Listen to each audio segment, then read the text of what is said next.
नमस्कार बंधुरा केमन आछो तोमरा सबाई। अनेक दिन पर आजो एक माने भिडियो निये चले एलाम रान्नार भिडियो। अनेक दिन रान्नार भिडियो तोमादेर साथे शेयर करा हयनि, तो आजके भाबलाम चलो एकटु शेयर करी। तो समस्त रकम सब्जिगुलोई देखले आमी ग्रेट करे रेखे दिएछि, बीट गाजर बिन्स आदा और एखाने आछे धनेपाता कुचि। ब्यास समस्तगुलोई आमार रेडी। चलो एबार रान्नाटा करे फेली और तोमादेर साथे शेयर करी। तो एखाने कड़ाइते तेल दिए दिलाम, तेलटा एकटु गरम हये एलेई एखाने आमी दिए दिलाम पाँच फोड़न। पाँच फोड़न देওয়ার পর এখানে একটু গরম মশলা মানে দারুচিনি আর একটু 2-3 পিস আমি এলাচ দিয়ে দেব। ব্যাস একটু ভাজা ভাজা হয়ে এলেই এরপর আমি গ্রেট করে রাখা সমস্ত সবজি যেমন গাজর কুচি বিট কুচি মানে বিট গ্রেট করে রাখা আর বিনস আর এখানে দিয়ে দিলাম অল্প পরিমাণে আদা। ব্যাস এই সমস্ত রকম সবজিগুলো দিয়ে কড়াইতে একটু নাড়াচাড়া করে নিতে হবে। আর নাড়াচাড়া করতে করতে যখন দেখবে একটু মানে সমস্ত কিছু নাড়াচাড়া হয়ে গেছে একটু, তো তারপর একটু অল্প পরিমাণে লবণটা দেবে। এখানে অল্প পরিমাণে লবণটা দিতে হবে তারপরে, কারণ আমি পরে আবার লবণ অ্যাড করব। এরপর আমি দিয়ে দিলাম একটু জিরে গুঁড়ো আর একটু ধনে গুঁড়ো। তো তারপর এইভাবে দেওয়ার পর আমি জিনিসটাকে আর একটু নেড়ে নেব আর ঢাকা দিয়ে আমি সিদ্ধ হতে দেব।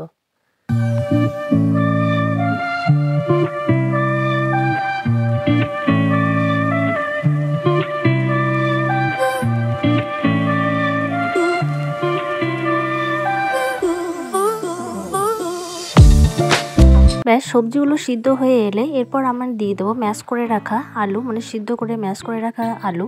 আর এরপর দিয়ে দেবো ধনেপাতা কুচি আর দিয়ে দেবো আমি অল্প পরিমাণে লঙ্কা গুঁড়ো আর দিয়ে দেবো অল্প পরিমাণে লবণ। যেহেতু আমি এখানে আলুটা অ্যাড করলাম সেই জন্য আবার লবণটা দিলাম। সেই জন্য আমি আগেই বলেছিলাম লবণটা মানে পরিমাণে থেকে একটু অল্প দিতে। এরপর আমি কর্নফ্লাওয়ার আর জল দিয়ে একটা গুলে রেখে দেবো। তো কেন গুলছি সেটা তোমাদের পরে বলছি। তো এখানে আমার যেহেতু চপটা বানাবো সেই জন্য এখানে আমার যে টোস্টটাকে আমি এখানে করে নেবো, মিক্সার গ্রাইন্ডারে গুঁড়ো করে নেব, যেহেতু আমার এখানে চপটার সাইডে কোট করতে হবে। তো চলো গোল গোল বলের মতো আমি শেপ দিয়ে দিই। ব্যাস আমার পুরো পুর দিয়ে গোল গোল বলের মতো শেপ রেডি হয়ে গেছে। চলো এবার দেখাই আমি কিভাবে কোট করি।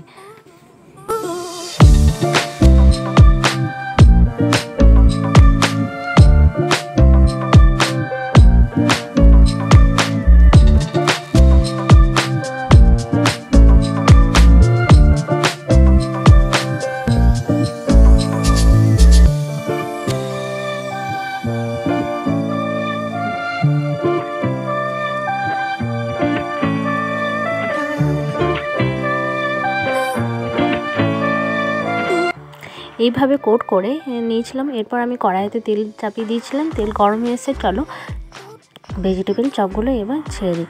তো এইভাবে এরপর আমি ভেজিটেবল চপগুলো ভেজে নেব। তো চলো এভাবেই তোমরা বানিয়ে ফেলতে পারবে বাড়িতেই সহজেই ভেজিটেবল চপ।